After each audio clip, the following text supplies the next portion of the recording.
আল্লাহ রাব্বুল আলামিন কোরআনে কারীমের মধ্যে অসংখ্য আয়াতের মাধ্যমে কথা বলে দিয়েছে, একমাত্র আল্লাহর ইবাদত করতে হবে, আর কারো করা যাবে না। মুমিন ব্যক্তি যদি তাওহীদের ভয়ের দাবি হলো, কেবলমাত্র আল্লাহকে ভয় করতে হবে, আর কাউকে ভয় করা যাবে না। ভয় করতে হবে কাকে? তিনি ছাড়া আর কাউকে ভয় করা যাবে না। এর ব্যাখ্যা হচ্ছে আমার হায়াত আর মওতের মালিককে। সবাই বলে এই কথা যদি বিশ্বাস করি, হায়াত আর মওতের মালিক আল্লাহ, এটা যদি বিশ্বাস করি, তাহলে মনের মধ্যে আমার ছাড়া কারো ভয় থাকবে? একজন মুমিনের মধ্যে একজন মুমিন বিপদে পড়ে কতটা পেরেশান হবে, যতটা তার মধ্যে ঈমানের কমতি থাকবে।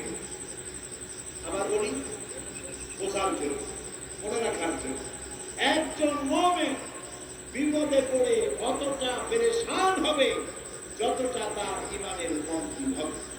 যদি তার ঈমান মজবুত হয় যে আল্লাহ যা করবেন তার ফয়সালা একটু বেশি কিছু হবে না, এইটা যদি জানা থাকে, সে বীর পুরুষ হবে, সাহসী হবে, নির্ভীক হবে, আল্লাহর হুকুম অনুযায়ী সে তার কাজ করবে।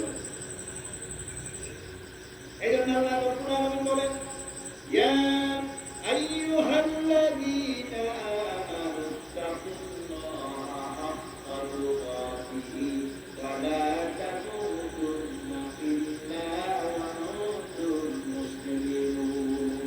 হে বিশ্বাসীরা, আল্লাহকে ভয় করো, যতটা সম্ভব আল্লাহকে ভয় করো। আর মরে যেও না এমন অবস্থায় যে তখনও তুমি মুসলমান হইস না, পরিপূর্ণ মুসলমান হও। তার মানে মৌতের জন্য আপ টু ডেট থাকো। এখন যদি মৌত হয়, মৌতটা যেন ঈমানের সাথে হয়। আল্লাহকে এরকম ভয় করো, প্রকাশ্যে গোপনে, রাতে দিনে, সর্বাবস্থা